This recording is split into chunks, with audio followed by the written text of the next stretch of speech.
So I'm here today to talk about cumulative acknowledgement and everything about that.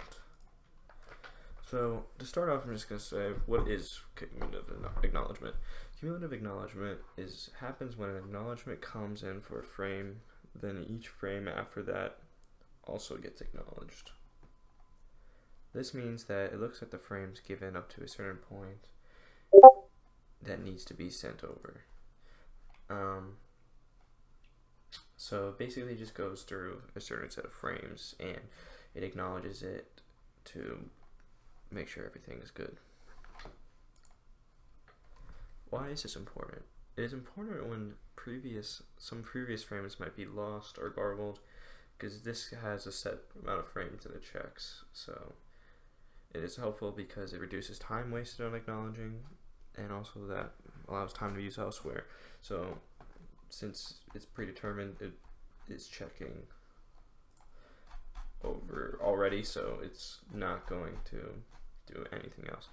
And it also saves bandwidth, which is important because that bandwidth could be used somewhere else that is more helpful than having to go through and acknowledge each frame that is trying to be transferred. How does it work? Cumulative acknowledgement works by whenever an acknowledgement comes in, it checks if any buffers can be released. If there is more room, then it can be replaced, which is good because you don't want to be wasting room when the frame's trying to come in. So it allows more network layer ready events to replace the buffers that were previously blocked.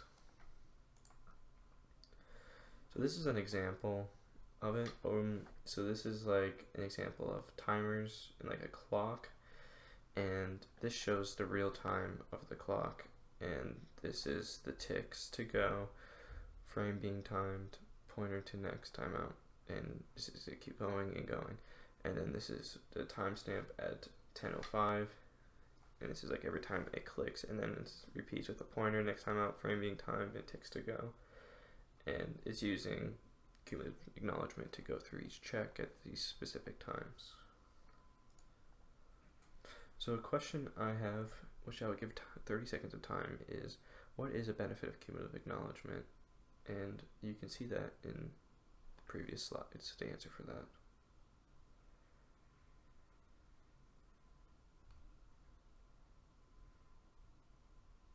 So thank you for listening about my presentation on cumulative acknowledgement.